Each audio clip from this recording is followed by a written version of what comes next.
Buen día a todos, buenos días. Empezamos la segunda jornada, esta sesión en la segunda jornada del Congreso de Govern Digital. No sé si en castellà o català, en principi parlaríem en català, els ponents també parlaran amb l'idioma que se sentin més còmodes. En principi parlaríem en català, si hi ha algú que no ho entengués, doncs, en fi, canviem l'idioma sense cap problema. Iniciem, repeteixo, aquesta segona jornada del Congrés. En primer lloc, voldria felicitar els organitzadors del Congrés per l'èxit de la jornada d'ahir i segur que l'èxit de la jornada d'avui. També voldria agrair als patrocinadors la possibilitat que ens donen de poder parlar sobre aquestes qüestions tan importants com són el govern digital, ara molt en solfa per una sèrie de modificacions legislatives. Ara veurem o tractarem a la taula, bàsicament, la qüestió de la innovació en el món del dret. També tenim dret a innovar, els juristes, al món jurídic, a través de les legislacions corresponents, i és una cosa que estem fent. Per això presentarem en aquest àmbit a 3 persones que jo crec que són molt adients per tractar aquestes qüestions vinculades a la innovació en l'àmbit de l'administració electrònica i del govern digital. Innovació que representa que és una paraula una mica que en el món del dret a vegades fa una mica de por, perquè es contraposa a tradició. La innovació l'entenem més propera a la simplicitat i es contraposa també a la complexitat o al nivell de garanties del ciutadà. L'àmbit garantista del ciutadà sempre ha estat més vinculat a la complexitat normativa, a la complexitat regulatòria, enfront de la simplicitat. O fins i tot, que sembla que és per on anem també, a nivell de la Unió Europea, la soft regulation, la soft law, contraposada a la hard law, la tradicional en l'àmbit estatal, si més no fins ara o fins fa pocs anys. Des d'aquest punt de vista, des del punt de vista de la voluntat d'innovar, de la voluntat d'establir o referenciar casos concrets, que és el que ens han dit els organitzadors que especifiquem, casos concrets en l'àmbit del món del dret que permetin avançar, que permetin ser, per dir-ho d'una manera, possibilistes i optimistes en aquesta temàtica. Repeteixo, tenim a 3 persones que jo crec que són molt vàlides en aquestes qüestions. En primer lloc, tenim a Víctor Almonacid, que jo crec que tots en el món digital coneixem, que és secretari d'Administració local de categoria superior, està ara prestant els seus serveis a l'Ajuntament d'Alzira, és membre del COSITAL, responsable de noves tecnologies en l'àmbit del COSITAL, està també a la Federació Espanyola de Municipis, és vocal de l'Audite, en fi, etc. Té una àmplia experiència en implementació d'administració electrònica i en l'àmbit regulatori també de l'administració electrònica i del govern digital. Donaria la paraula ja, perquè com anem tard, i després tindrem uns 10 minuts, per el que em diuen els organitzadors, intentarem tenir 10 minuts per les preguntes, les qüestions a debatir que es puguin plantejar a la xerrada. Molt bé, Víctor, quan vulguis, i gràcies. Moltes gràcies, bon dia. Jo faré el discurs en castellà, també per respecte a les persones que venen de fora, encara que en primer lloc m'agradaria felicitar a l'organització perquè, segons ja podem constatar, ha estat un èxit d'organització, d'assistència, de continguts, i jo crec que és de justícia felicitar per aquest primer congrés de govern digital. I també, per la meva banda, per el que a mi respecta, agrair la invitació, evidentment, perquè és un honor i un plaer estar ací. Comence, vaig a parlar en castellà. Mesa redonda innovando también en el marco normativo. El título ya dice muchas cosas, es muy significativo. Dentro de esta mesa redonda, mi mini ponencia, ya pido perdón por adelantado, por si alguien se siente ofendido, aquí además de buena mañana, porque sé que nos acabamos también de despertar. El título que le he dado es Desobediencia inteligente. Desobediencia inteligente. Voy a exponer en unos 20 minutos, como pide la organización, y 3 puntos. En primer lugar, una introducción, que creo que es lo que procede también por intervenir en primer lugar. así también de paso introduzco la mesa a mis propios compañeros. En segundo lugar, la administración, casos concretos, incluso en primera persona, ¿no?, de lo que no queremos, la administración que no tiene que ser, cosas que se hacen mal, ¿no?, por así decirlo. Y en tercer lugar, propuestas evidentemente constructivas para solucionar estos problemas e incluso, ¿no?, propuestas de, vamos a decir, de actitud, ¿no?, de los profesionales tanto del mundo del derecho como los funcionarios en general ante estas situaciones de facto que se producen y que evidentemente pues ralentizan el buen funcionamiento. Bueno, pues comienzo sin más dilación con esta introducción que decía, bueno, la ley no es lo que era, la ley ya no es lo que era, os lo dice un jurista y voy a intentar explicar por qué, ¿no? ¿Saben en qué se parece? Empieza como un chiste, ¿no? ¿Saben en qué se parece Facebook, Instagram, Messenger y WhatsApp? Pues se parecen en dos cosas. La primera es que pertenecen al mismo dueño, al mismo propietario, que es Mark Zuckerberg. Y la segunda es que los usuarios, todas las personas que están aquí, estoy seguro de que son usuarios al menos de una de estas redes sociales o servicios de mensajería. Los usuarios, cuando se dan de alta, aceptan someterse a la legislación sobre protección de datos del Estado de California. Lo digo también para que sepamos dónde nos metemos, por ejemplo, con el tema de WhatsApp. Y estamos aquí, estamos en Barcelona, cada uno vive en la ciudad que vive, pero se somete, cuando usa WhatsApp, por ejemplo, a las normas de protección de datos del Estado de California. WhatsApp en concreto y estas plataformas pues no tienen condiciones de privacidad. Esto de la protección de datos es una cosa muy europea.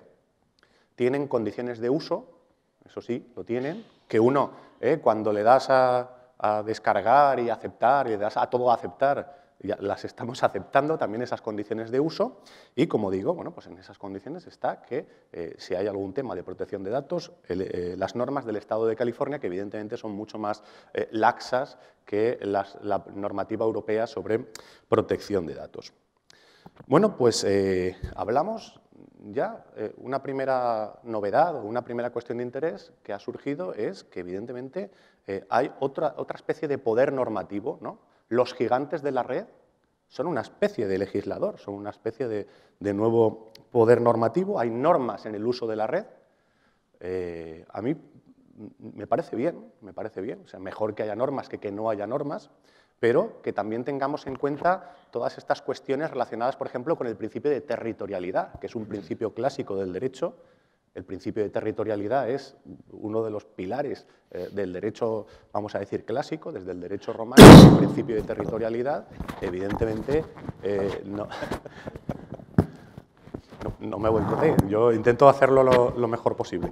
Pero ya lo del Estado de California no tiene nada que ver con esto, ¿no? Bueno, por ejemplo, las normas de Twitter no están nada mal. Como aquí también habrá muchos usuarios de Twitter, me consta que esta jornada se está tuiteando, bueno, pues también que sepan que todo lo que pongan ahí se somete al Código Penal, por ejemplo, pero se somete a las normas, a las condiciones de uso de Twitter, en las cuales, pues, por ejemplo, pueden bloquear a un usuario porque Twitter decide que ha sido especialmente mal educado o que ha realizado un mal uso de la red social. Bueno, pues esto es una gran novedad. Yo creo que esto hay que ser consciente. Y tampoco la ley es lo que era en el sentido, vamos a decir, más estricto de lo que es la ley. Hay una multiplicidad de poderes normativos, vivimos en un mundo complejo, en concreto el Estado español es, vamos a decir, especialmente complejo en lo territorial, hay muchos poderes legislativos, hay muchísimos poderes normativos, y yo pues me centraría en este contexto, porque bueno, tenemos además un legislador especialmente nervioso, que no para de dictar normas, y es curioso, porque es paradójico, porque cuantas más normas se dictan, más retrasado va el derecho con respecto a la realidad. Pero bueno, no voy a meterme en eso. Lo que sí que diré es que yo pondría el acento en las dos instancias, vamos a decir, más separadas. La más alta, por arriba, para mí es muy importante en este contexto que hemos dicho de Internet, de globalización, el derecho internacional es muy importante. Normas de derecho internacional y, bueno, pues como España está en la Comunidad Europea, también normas de derecho europeo en el Estado, en ese nivel más elevado, vamos a decir, normativo. Y luego el nivel más bajo, en el sentido de próximo, no en el sentido peyorativo, que es los ayuntamientos, o que son los ayuntamientos. Yo soy un firme defensor de las ordenanzas municipales. No por nada, sino porque la legislación estatal, incluso la autonómica, es muy fría, es muy distante. Para nada el legislador estatal, el que redacta la norma, tiene en cuenta las características, la estructura, la organización, el funcionamiento de las entidades locales, para nada, y lo que hay que hacer es adaptar. Un tema que está de moda, ¿cómo voy a implantar la ley de transparencia en los ayuntamientos? ¿Cómo voy a implantar la ley estatal de transparencia? Incluso la ley catalana de transparencia, que la tienen también recién aprobada. ¿Cómo voy a hacerlo? Necesitaré adaptar, porque ahí el legislador no ha tenido en cuenta, bueno, pues las características propias de la organización. Ya ni les cuento pues, una fundación de capital local, una sociedad mercantil de capital mixto, todas estas cosas que también están en el ámbito de aplicación de la ley de transparencia. Yo creo que las normas, vamos a decir, de carácter reglamentario, las normas específicas, tienen mucho que decir también en este contexto. Pero lo importante es el día a día. A veces chocamos con la norma, a veces chocamos. Y contra ese choque además frontal, pues tenemos que adoptar una actitud, yo creo que valiente.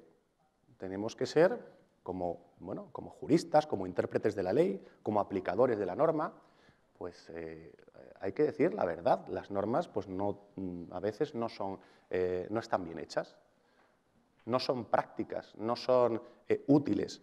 Yo creo que cuando una norma es incluso, vamos a decir, no solo deficiente desde el punto de vista técnico, sino que es inaplicable, injusta a veces, pues lo que hay que hacer es, en primer lugar, decirlo.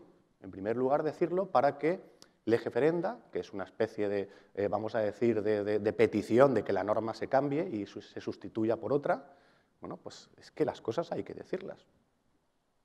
Y mientras tanto se cambia, pues hay que interpretarla, por supuesto hay que aplicarla, esto de la desobediencia, que no se tome en el sentido, vamos a decir, más radical de la palabra, pero esta desobediencia se puede, vamos a decir, matizar por el lado o por la vía de la interpretación.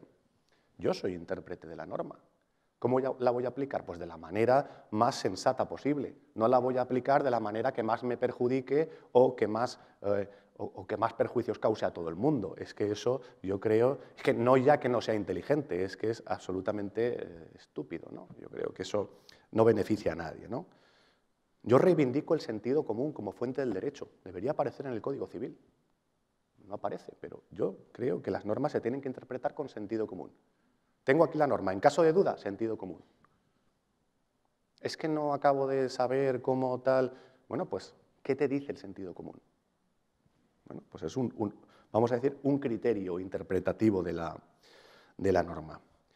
Incluso esta interpretación podría llevar a la inaplicación, y todo esto lo digo con matices, porque luego que no diga nadie que este señor ha venido hoy aquí al Congreso a decir que cojamos las leyes, que las rompamos y que no les hagamos ni caso, ¿no? Yo creo que se entiende. Esto es lo que llamaríamos desobediencia inteligente, ¿no?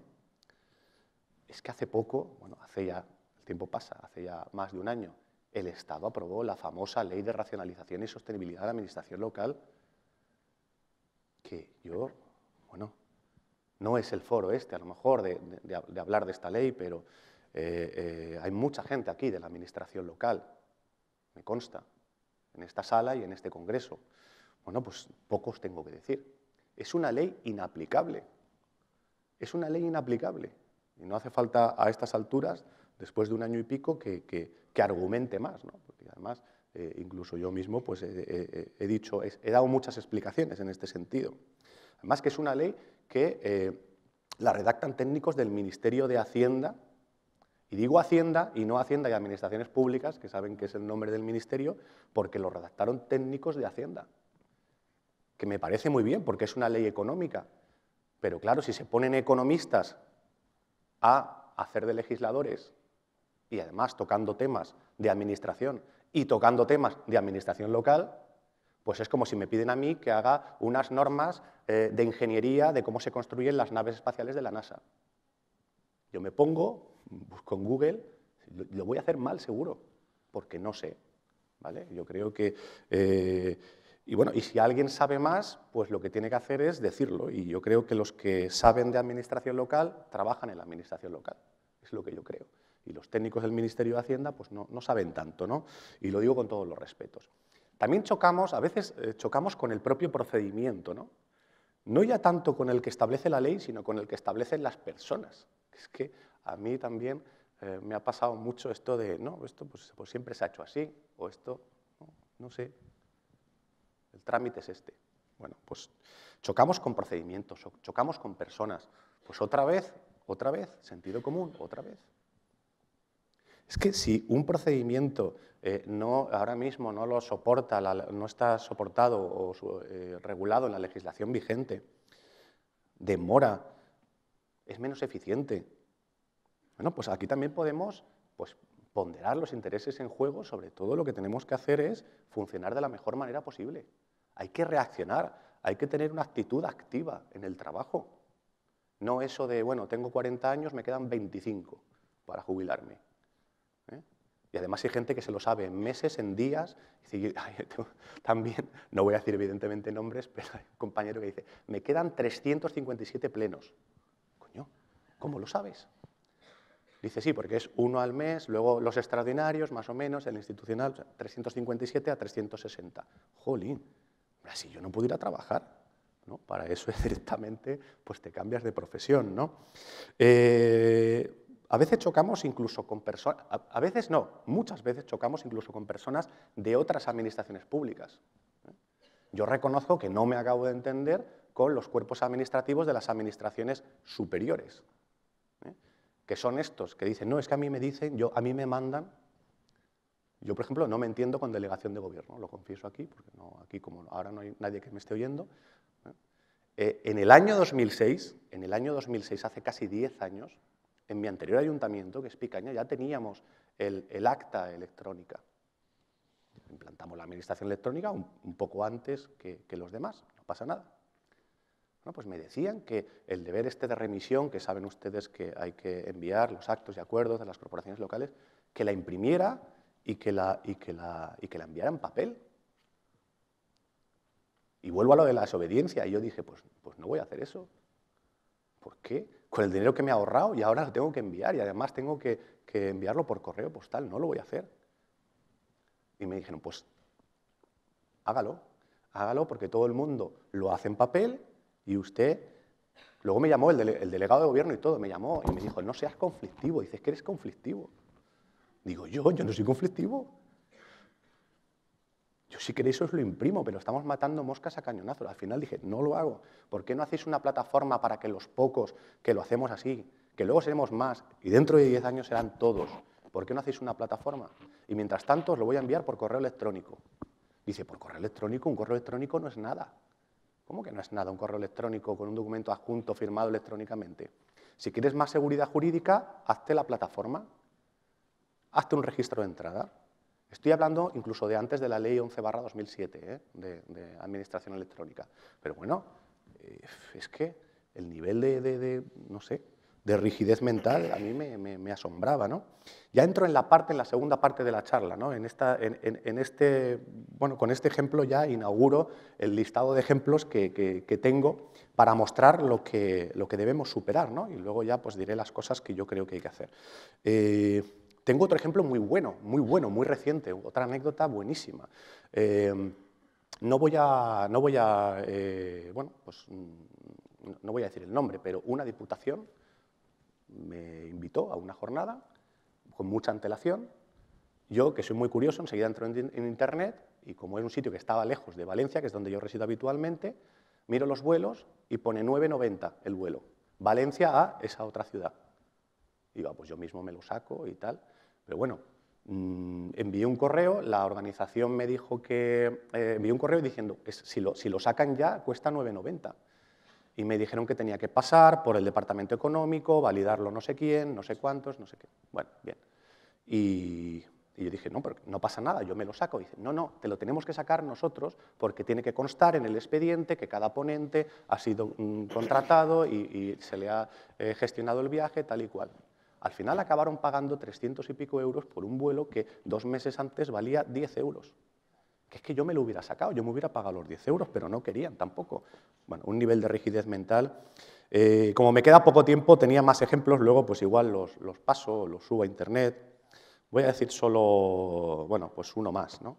Hay un ayuntamiento en la provincia de Valencia que tenía problemas de palomas, ¿no? Culoms, decís aquí. Y porque son muy, en fin, son muy, vamos a decir, perjudiciales para el patrimonio. Y los bestias lo que hicieron es contratar lo que hicieron es soltar gavilanes, ¿no? Águilas, bueno, gavilanes que se comen a las palomas. Eso parecía una carnicería, ¿no? Además, vamos, ahí, eso no sé si la administración ahí es eficiente, pero la verdad es que tan bestia tampoco no puede ser la administración. En esa época también salió lo del Plan E, el Plan Zapatero, y como ahí había que rascar dinero, las subvenciones, lo que hicieron es, con ese dinero construyeron en el municipio un montón de palomares para que vivieran las palomas. Es decir, que con dinero público en el mismo momento se estaban construyendo palomares y se estaban contratando gavilanes para que destriparan ahí a las palomas, porque los gavilanes comen palomas. Me queda poco, ¿no? Bueno, ya acabo.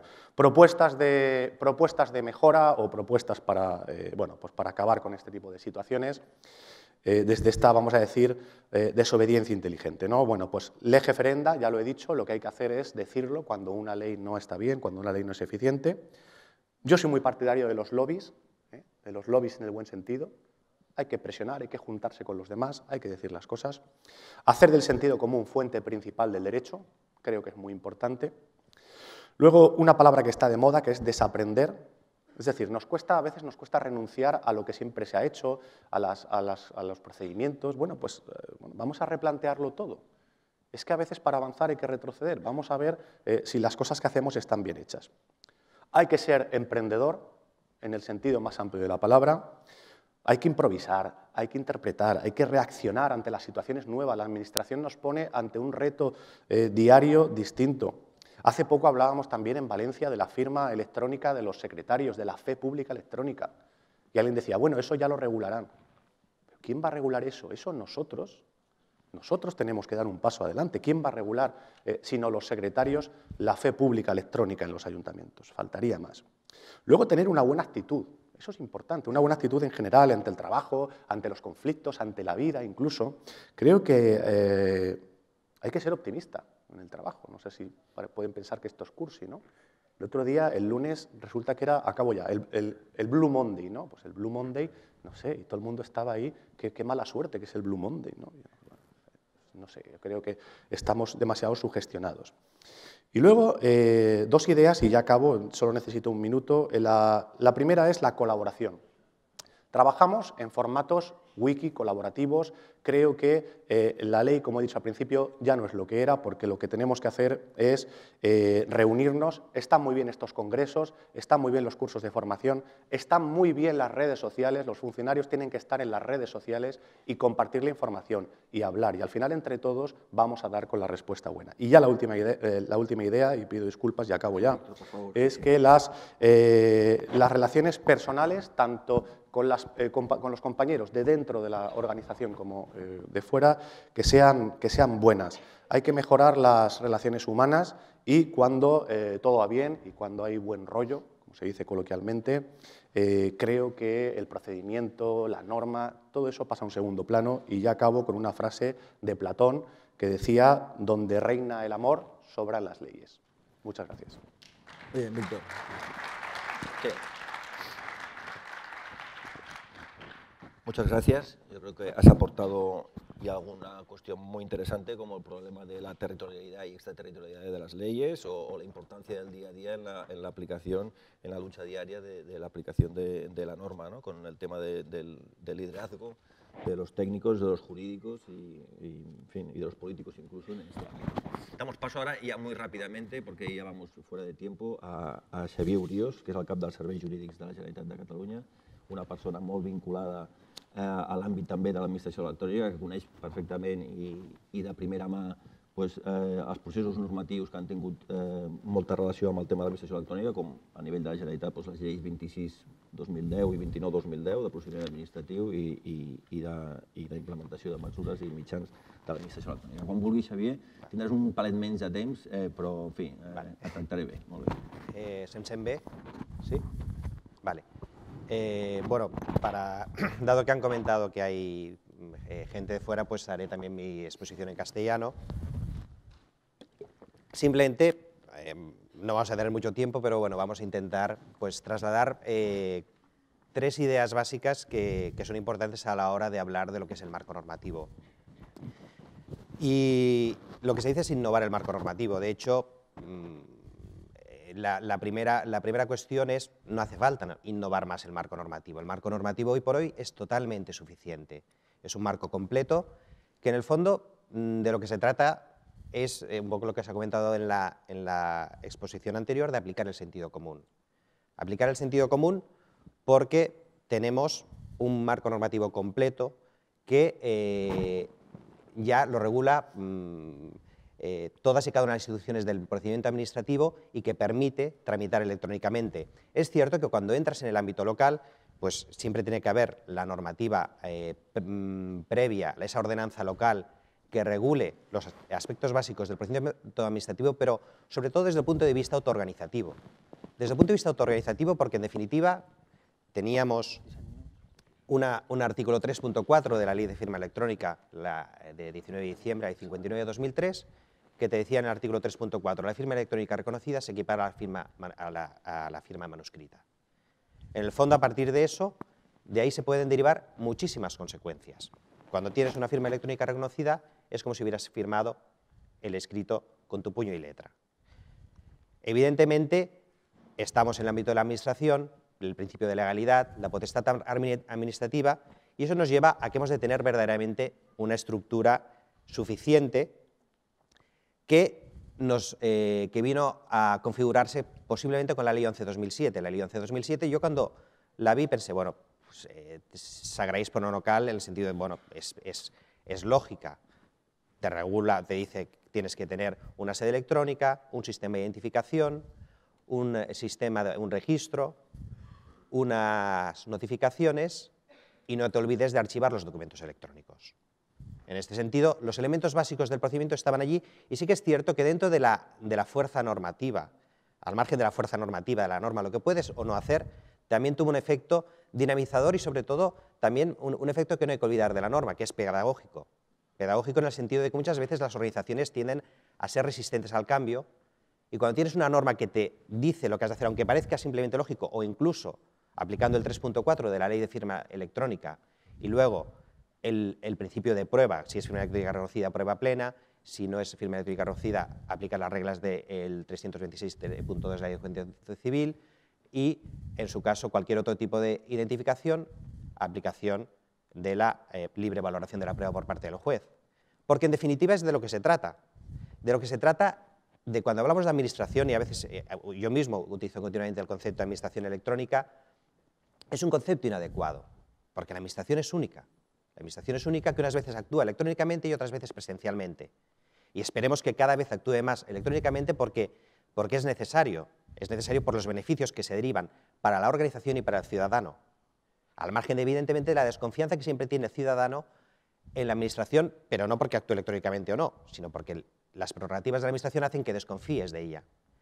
A partir de eso, de lo que se trata es de trasladar seguridad y confianza en el ciudadano y dotarle de los instrumentos necesarios y establecer los mecanismos suficientes para que se puedan relacionar por medios electrónicos. De esta manera, dado que tampoco dispongo de mucho tiempo, lo que es importante es plantearnos, hay 2 elementos que sí que son básicos a la hora de definir o estructurar cómo quieres organizarte desde el punto de vista de la administración, que a mí, en principio, es la identificación y el archivo de los documentos. Evidentemente, ha de quedar claro que tú, cuando te relacionas con la administración, eres tú y no eres otro. La suplantación no ha de existir, si bien no nos engañemos. En la práctica, muchos han firmado escritos administrativos en nombre de otro, imitando firmas, o por ejemplo, el otro día en el jurado de explotación fue curioso, pero un mutuo acuerdo entre el Ayuntamiento de Barcelona y una ciudadana, pues la firma de la señora era su huella digital. Era una persona de edad avanzada que no sabía leer no sabía escribir, y estaba su huella digital. Y en el fondo, por un lado te choca, porque ya antes se veía más, pero ahora es más inusual, pero al mismo tiempo, lo más curioso de todo es que evidentemente esta señora había fallecido y era una cuestión que se estaba discutiendo, no si el mutuo acuerdo se aceptaba o no, pero nadie cuestionó que esa fuera la huella digital de esa señora que había puesto ahí. Y en este sentido, lo que es cierto es que muchas veces, y es bueno, pero cuando hacemos ese tránsito de la administración, cuando actúa presencialmente la administración electrónica, establecemos unos requerimientos que son lógicos y comprensibles, pero que por un lado nos obligan a reevaluar cómo lo hacemos, y de entrada muchas veces nos hemos encontrado que muchas veces se hacen las cosas mal, y entonces cuando haces presencialmente y cuando haces el tránsito a la tramitación electrónica, te has de plantear ser escrupuloso, y a veces te dices, es que me cuesta más tramitarlo electrónicamente que presencialmente. Eso no puede ser. Al mismo tiempo ya se está imponiendo, y ya lo introdujo la Ley 11/2007, el principio de proporcionalidad del análisis de riesgos. Se dejó de lado el concepto de la firma electrónica reconocida como el paradigma único, y se ha planteado, bueno, si son entornos tan cerrados, podemos ir a mecanismos más sencillos en función del trámite, cuestiones que se han ido estableciendo, generalizando y que empiezan a permitir avanzar. Ahora, por ejemplo, ahora se ha aprobado un proyecto de ley por parte del Gobierno de la Generalitat que introduce la posibilidad de hacer mecanismos de firma electrónica más blanda, en la cual no se requiera desde un primer momento la presencia física del interesado para que te dotes de una firma electrónica para determinados trámites que puedan ser más sencillos. Porque en el fondo hemos de constatar una cosa, y es que la inversión que se está haciendo en medios electrónicos es muy grande, pero los servicios y trámites electrónicos, todo y que van avanzando, son todavía muy reducidos. Entonces, en el fondo, vamos buscando dónde están las patologías o problemas, intentando poner soluciones y intentar facilitar al ciudadano las cosas. Intentar facilitar al ciudadano las cosas, pero sí que es cierto que en el fondo acabas, y es un poco lo que estamos viendo, con que la manera de avanzar en la administración electrónica es imponer la obligatoriedad en la utilización de la administración electrónica. En este sentido, cada vez son más los supuestos en el ámbito tributario en que se establece esa obligatoriedad y que nosotros mismos establecemos, en función del colectivo al cual te diriges, esa obligatoriedad de utilizar los medios electrónicos, y la cual no es mala siempre que establezcas los medios suficientes para evitar la fractura digital. De esta manera, lo que decíamos, sistemas de identificación, la firma electrónica reconocida, firma electrónica avanzada, o mecanismos más sencillos basados en claves previamente conocidas entre una parte y la otra, y te puedes plantear que evidentemente en el 100% de los casos o puede haber patologías, porque siempre las hay, pero las patologías existen también en el ámbito presencial. Entonces es un poco hacer un planteamiento, decir, podemos ser muy escrupulosos y poner trabas al desarrollo de la administración electrónica, o plantearse realmente que asumir ciertos riesgos, porque no nos olvidemos que el ciudadano en el 99,9% de los casos actúa basándose bajo el principio de buena fe y confianza legítima en la administración, y actúa de buena fe. Siempre encontrarás al administrado que busque esas ventanas por las que entrar y encontrar las patologías de la administración y explotarlas, pero eso lo hará electrónicamente y presencialmente. Presencialmente presentando un escrito en el registro de La Coruña en relación a un procedimiento que tenga que tramitarse en Cataluña, para que tarde un mes en llegar, o igual con suerte igual no llega. En el fondo nos hemos de plantear dar un salto y asumir ciertos riesgos para que realmente la administración avance. Y lo que sí que es relevante es tener claro el archivo de los documentos electrónicos. El archivo de los documentos electrónicos es básico, porque podemos articular un procedimiento, podemos asumir riesgos, pero lo que es cierto es que lo que se haga quede constancia clara y fehaciente de que se ha hecho, y que nadie pueda discutir su existencia. Otra cosa es valorar si el trámite, como lo has realizado, si el mecanismo de identificación se ha hecho no correctamente, o es adecuado, pero al menos ha de quedar una constancia suficiente que permita, en caso de conflicto, acreditar o adecuar la existencia. Y en este sentido nos lleva también a que tenemos unas normas claras y la técnica evoluciona constantemente. Hemos de tender a desreglamentar una desregulación normativa de los aspectos técnicos. Esto, por ejemplo, en la Generalitat de Cataluña se hizo con el decreto 56/2009, de 7 de abril, de impulso e incorporación de los medios electrónicos en la Administración de la Generalitat, que regulaba el procedimiento que posteriormente se incorporó en la Ley 26/2010, pero que también decía, a ver, cuestiones de protocolo de servicios y trámites, interoperabilidad, archivo, firma electrónica, que se haga por protocolos que se aprueben por orden del conseller. No hace falta un reglamento, no hace falta dictamen de la Comisión Jurídica Asesora, porque si cada vez que cambiamos un medio de identificación tenemos que volver a seguir todo ese trámite, la norma será una traba al desarrollo de la Administración. Y en este sentido, precisamente, me han enviado esta mañana, desde Cultura, me han comentado que están a punto de aprobar la orden que regula el protocolo de conservación de los archivos electrónicos, de los documentos electrónicos. Esto es básico y demuestra que, en el fondo, si se tienen las cosas claras y se aplica el sentido común anteriormente mencionado, se puede ir avanzando. De esta manera, en definitiva, es importante que, como consecuencia de no solo la realización de las actuaciones administrativas, sino que esa conservación no desnaturalice lo que se ha hecho, porque si se produce ese cambio, la seguridad jurídica sufrirá. Entonces, no solo la desconfianza del ciudadano en la Administración, sino también problemas que puedes tener cuando un procedimiento no puedas acreditar que fehacientemente se ha firmado por parte de un funcionario, que se notificó en plazo, que su contenido es íntegro y no ha sido modificado. Son cuestiones que son relevantes y que son decisiones que se han de adoptar desde el punto de vista autoorganizativo, cada Administración, sin perjuicio, como si me da tiempo mencionaré posteriormente, la existencia de mecanismos de cooperación y colaboración entre administraciones, reutilización de aplicaciones y otros elementos que permitan economizar.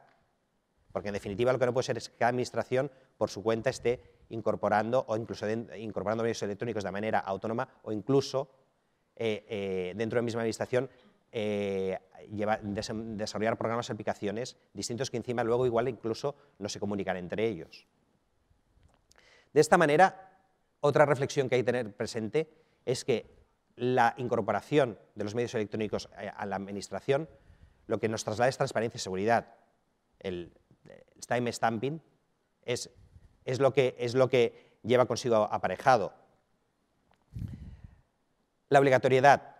La obligatoriedad es relevante, la obligatoriedad es evidentemente relevante y los ejemplos son múltiples y no entraré en ellos, pero sí que es cierto que, como consecuencia de que existen colectivos que utilicen con la habitualidad cada vez más a nivel reglamentario, se puede y se ha de imponer esa obligatoriedad, sin perjuicio que, para evitar la fractura digital, porque lo primero dices, ostras, pero ¿cómo puedes obligar a un colectivo que pueden haber ancianos de 60 años, bueno, personas mayores, no son ancianos ahora, pero a que utilicen los medios electrónicos si no disponen de ellos? Dices, bueno, hay mecanismos, identificación por funcionario habilitado, artículo 22 de la Ley 11/2007, o 43, perdón, de la Ley 26/2010, o que las oficinas de atención ciudadana, que tú puedas ir allí y que te atiendan y que tramiten tu solicitud. Existen realmente mecanismos que solucionan esos problemas a la fractura digital. En este sentido, lo que es importante es asumir riesgos, tomar decisiones que permitan avanzar, aplicando las normas que hoy en día son completas. Este lunes me comentaron que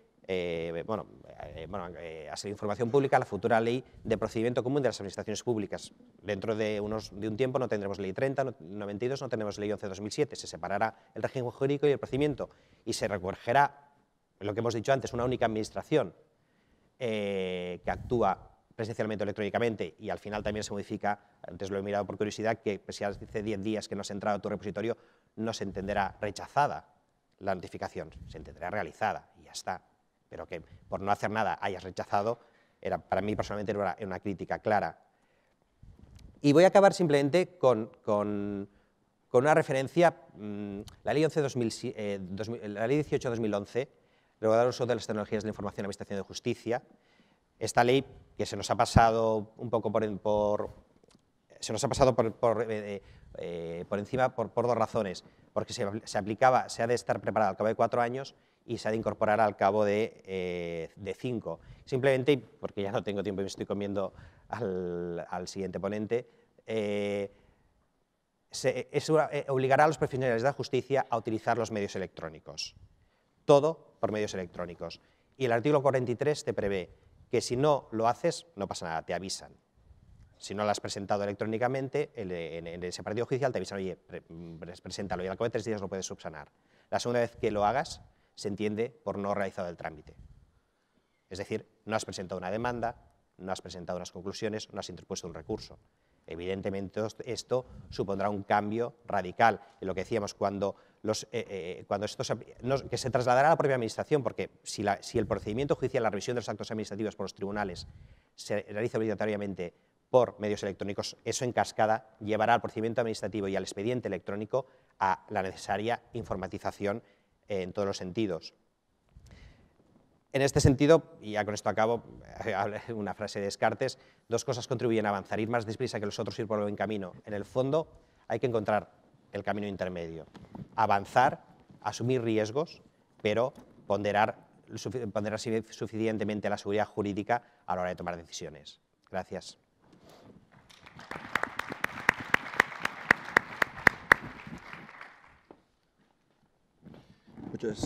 Muchas gracias, Xavier. Muy interesante tu exposición y me quedo con un par de cosas. La regulación que existe y que es muy completa, incluso podríamos decir en algunos casos la hiperregulación, la desregulación que en algunos casos planteabas y que has comentado, o incluso la legislación como impulsora, y ahora comentaba la ley en el ámbito de Administración de Justicia, la legislación como impulsora claramente de aspectos de utilización de medios electrónicos por parte de los ciudadanos, ¿no? Hay más cosas, quizá después tenemos brevemente algunos puntos. Roger, quan vulguis, Roger Cots és secretari de l'Ajuntament de Gavà, és representant del Consell del Col·legi de Secretaris de Catalunya a l'AOC i al Consell Nacional d'Arxius de la Generalitat i està especialitzat també i toca temes clarament d'administració electrònica. Com vulguis, Roger, gràcies. Se'n sent bé? Bon dia a tothom. Parlaré en català perquè és la meva llengua vehicular. Si algú no m'entengués, al final de la meva exposició és la que m'expresso amb més fluïdesa, doncs en tot cas pregaria que aclariria tots els extrems que considereu oportú. Bé, a mi em toca parlar més del dret d'accés a la informació a Catalunya i en aquest cas de la importància que veurem dels portals de transparència. Però permeteu-me i parlaré de divinitats. Parlaven de desobediència, jo parlaré de divinitats. Jo que vinc de Manresa, que és ciutat ignasiana, els jesuïtes van ser expulsats per Carles III precisament perquè deien que portaven el laïcisme d'Europa. I el senyor rei Carles III, els motius que va arguir per expulsar els jesuïtes, amb el que veureu tot seguit, que és aquesta llei, de 1767, expresa el següent. Igualmente daré a entender a los reverendos, prelados, diocesanos, ayuntamientos, cabildos eclesiásticos y demás estamentos o cuerpos políticos del reino que en mi real persona quedan reservados los justos y graves motivos a que pesar mío han obligado mi real ánimo a esta necesaria providencia, valiéndome únicamente de la economía potestad sin proceder por otros medios, siguiendo en ello el impulso de mi real benignidad como padre y protector de mis pueblos. Segueixo parlant de divinitats. Important el discurs que fa el papa Francesc. Penseu, què fa aquest jurista parlant del papa Francesc? Doncs el papa Francesc, el discurs davant de la cúria romana, que és perfectament extrapolable a les nostres corporacions, a la nostra societat, criticava fonamentalment amb el discurs i llançava una autocrítica. Divinització dels mandataris, els lobbies, l'opacitat, els cercles tancats, la manca d'autocrítica. Segueixo parlant de divinitat. James Madison va dir, president dels Estats Units, va dir que si els àngels governessin els estats no serien necessaris els controls, però com precisament els àngels no governen els estats, són necessaris els controls. I què vull dir amb això? Vull dir que és necessari, i veurem amb el dret d'accés a la informació pública, que realment el control de l'acció de govern ja no roman amb la democràcia representativa, sinó que roman amb els propis ciutadans pel sol fet de ser ciutadans. D'aquí la importància dels portals de transparència, que el ciutadà des de casa seva pugui controlar l'acció de govern de tots, en aquest cas, corporacions locals. Intento anar ràpid perquè tinc poc temps. El dret a saber. El dret de saber, ja deia Plató, aquí també s'ha al·ludit a Plató, que si algú té el privilegi de mentir, aquest algú hauria de ser els governadors de l'Estat, i ells en els seus quefers amb els enemics o amb els seus propis ciutadans estarien habilitats per mentir pel bé públic. No obstant això, el que un particular enganyi el governant ho consideraríem com una falta major equiparable que podem cometre el malalt que menteix el seu metge en relació amb l'estat del seu cos o l'alumne que no diu la veritat del seu mestre. Això és precisament el que el dret d'accés a la informació i el dret d'accés a la informació per via electrònica és el que hem d'evitar. El ciutadà també és un actor necessari. Origen. L'origen del dret d'accés a la informació pública. Ens pensem que té un origen relativament recent, però trobem la primera de les prerrogatives com a llei formal amb la Real Ordenança sueca de 1766. En aquest cas, és el primer precedent normatiu. Es desenvolupa i es va consolidant dintre de la cultura jurídica amb la llei de llibertat d'informació, en aquest cas, d'Estats Units. En aquest cas, els sol·licitants del dret d'accés a la informació pública ja no han de necessitat de justificar el seu interès per accedir a la informació dels governs. El que passa que és com tot, les excepcions, hi ha tantes excepcions a aquest dret d'accés que esdevé més la regla general que no pas l'excepció.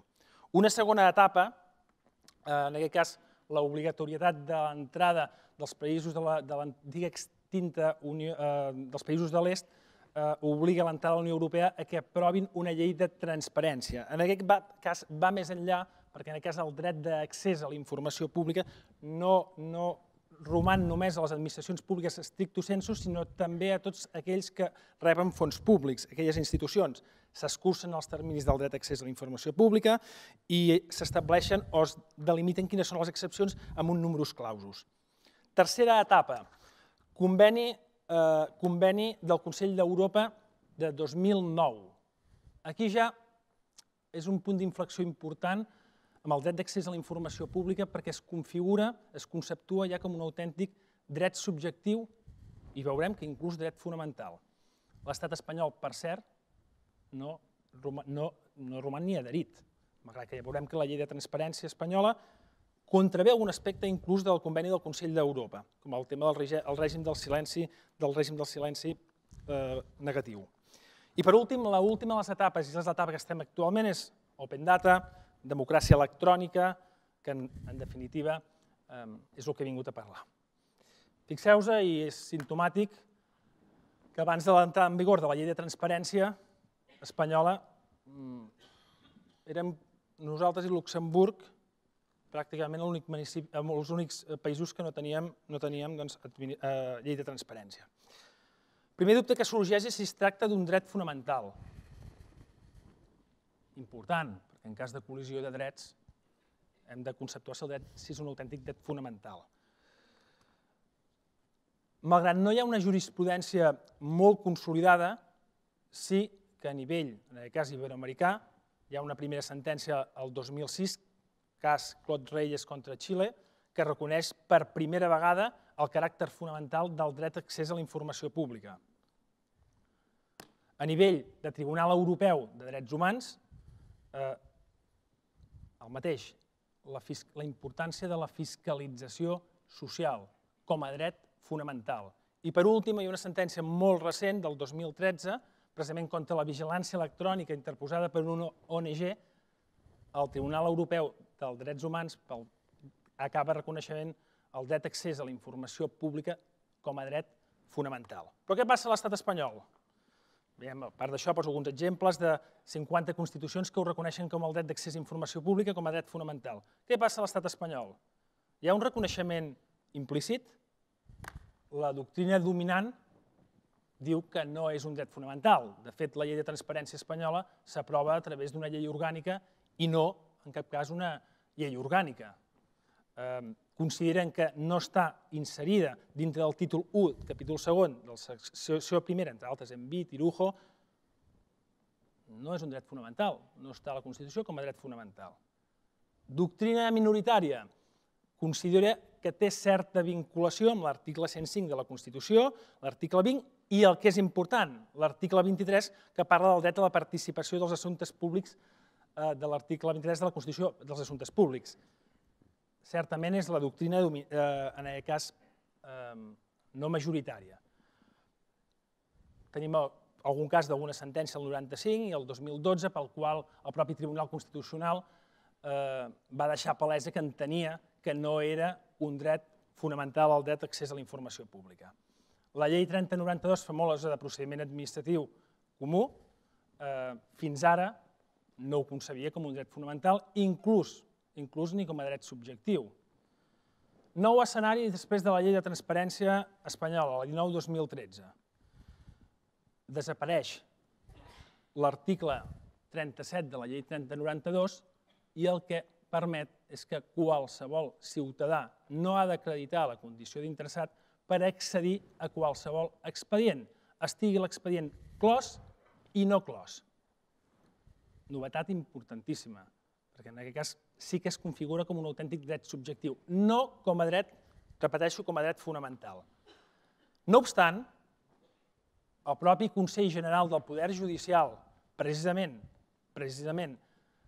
abeurant-se amb la doctrina internacional, amb el Tribunal Europeu dels Drets Humans, si us hi fixeu, acaba admetent el caràcter fonamental del dret d'accés i a l'hora de sol·licitar informació al propi Poder Judicial no demana, insisteixo, no demana ni la identificació de l'usuari. Fixeu-vos que diu, aunque la ley exija la identificación del solicitante, el Consejo General del Poder Judicial, l'òrgan fonamental del Poder Judicial, l'òrgan de govern, aplicará el estándar internacionalmente fijado sobre la innecesidad de estos datos al entenderse que el acceso a la información pública es un derecho fundamental de carácter universal en cuya garantía priman las obligaciones de transparencia de los poderes públicos frente a cualquier requisito impuesto al ciudadano o al solicitante. Què passa a Catalunya? A Catalunya, i com avui anem a parlar d'innovació, fa tot just 22 dies que es va publicar al Diari Oficial de la Generalitat la Llei 19-2004 de transparència d'accés a la informació pública i bon govern. Sens dubte, va molt més enllà que la llei espanyola, que la llei estatal. El seu àmbit d'aplicació és molt més ampli i afecta l'àmbit subjectiu molt més àmpliament que no pas la llei espanyola. Anem a veure l'entrada en vigor. L'entrada en vigor, aquí sí que llenço certa crítica perquè estableix dos períodes d'entrada en vigor i veureu la importància dels portals de transparència a nivell electrònic pel següent. Aquesta llei diu que entrarà en vigor al cap de 6 mesos d'haver estat publicat-hi al Diari Oficial de la Generalitat, llevat del que determina els apartats 2 i 3. Què està dient? Que el dret d'accés a la informació pública a nivell català, que s'avança, en aquest cas de la llei estatal, a partir de 6 mesos el ciutadà podrà accedir directament als expedients administratius només pel sol fet de ser ciutadà, pel sol fet de controlar l'acció de govern. Com a contrapunt, que això aquí llenço certa crítica, estableix un període d'un any per les obligacions del títol segon. Què parlen del títol segon? Les obligacions del títol segon són les que parlen del portal de transparència, la publicitat activa, l'obligació de mostrar el que fan els ajuntaments i penjar-ho en un portal de transparència. Però fixeu-vos que paradoxalment entra en vigor abans del dret d'accés i el portal de transparència entra molt més tard. Per tant, en aquest cas, la crítica que podem llançar és que com més avancem, més portal de transparència, menys litigiositat i més dret d'accés. Què fem els operadors jurídics? I aquí apel·lo al meu company Víctor respecte al ROM.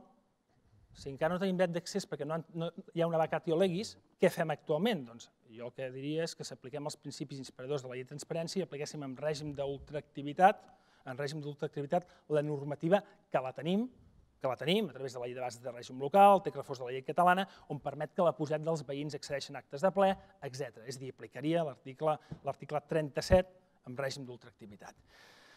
I parlaré, i vaig acabant, 5 minuts. Que sigui 3? Doncs 3. A Catalunya, nou dret d'accés. Aquí és un veritable dret subjectiu,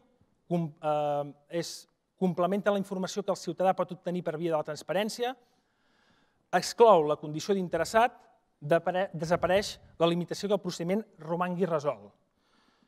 A què afecta la informació pública? Aquí és clau perquè, a diferència de la llei estatal, l'àmbit d'aplicació i el concepte d'informació pública és molt més ampli que el que figurava a la llei de transparència espanyola.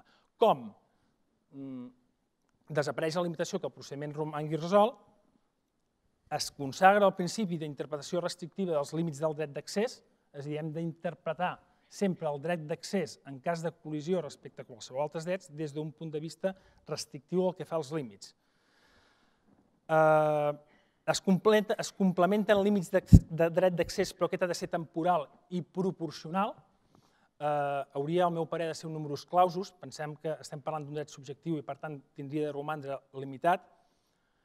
No s'estableix un límit temporal als límits de la desclassificació. Pensem que a Anglaterra, França, estem amb els expedients administratius que estan subjectes a aquests determinats límits, estem parlant de 25 a 50 anys. Aquí la llei, jo crec que la vessa i no estableix un límit temporal al mateix. Això genera certa opacitat, perquè tenir documents no desclassificats durant 25-50 anys i que a l'empart del límit del dret d'accés no s'apliqui, ho trobem una mica gruixut.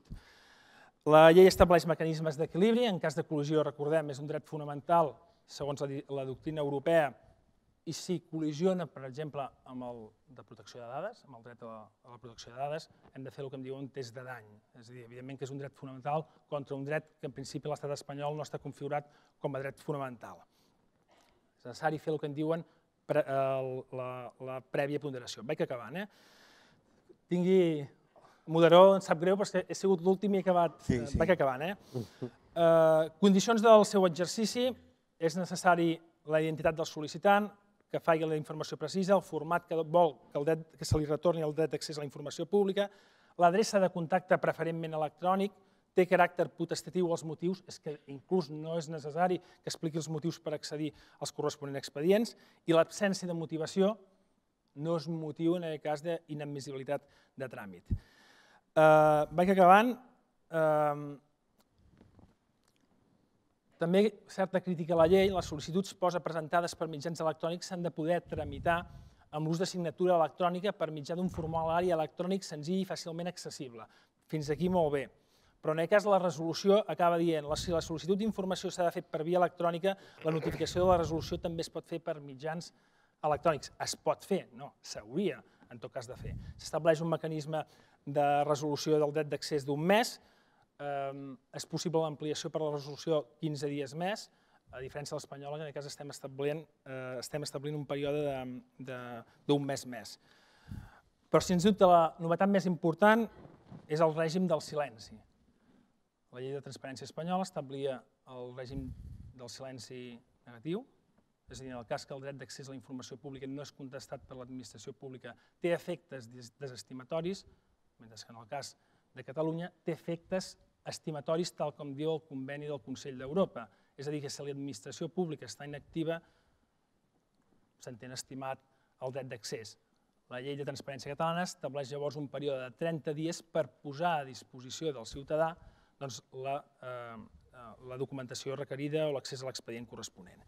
Es crea un òrgan que és la Comissió de Garanties Comissió de Garanties pel dret d'accés, que en cas de no poder-se exercir el dret d'accés serà aquest òrgan el que vetlli. És un òrgan, evidentment, administratiu, de configuració de designació parlamentària, i estableixen dos procediments a l'hora de resoldre. És a dir, un pot ser conciliació i l'altre merament resolució. Vaig acabant i acabaré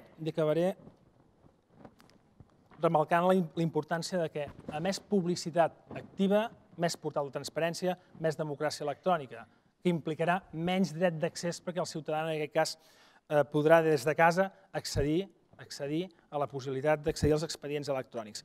Permeteu-me, i en aquest cas, ja acabo, jo vinc en representació del Col·legi de Secretaris, Interventors i Tresorers d'Administració Local de Catalunya. Som actors fonamentals amb el dret d'accés. Hem signat diversos convenis, Oficina Antifrau, entre d'altres, la pròpia Administració Oberta de Catalunya, precisament per afavorir governs oberts, també amb els censors de comptes, i som actors necessaris, indispensables per l'exercici del dret d'accés, ajudar a fonamentar aquest d'accés pel que us deia, que la democràcia representativa no roman només amb un ple, sinó que roman també amb els propis ciutadans. Com a segon actor, soc membre de la Comissió Nacional de Tria i Avaluació, és important, com deia inclús el propi company meu, secretari de la comissió, en compareixença parlamentària, de la importància dels arxivers, de la gestió documental, de la gestió electrònica que hem parlat fa una estona. Indispensable, una pota indispensable. I tercer, en aquest cas soc secretari de l'Ajuntament de Gavà, Comissió de Modernització, la transversalitat necessària entre tots els actors perquè el dret d'accés sigui realment una realitat. I una realitat com s'aconsegueix? Doncs amb una autèntica publicitat activa. I acabo com he començat, de forma divina. Quan diuen que el bé és més universal, és més diví. Moltes gràcies.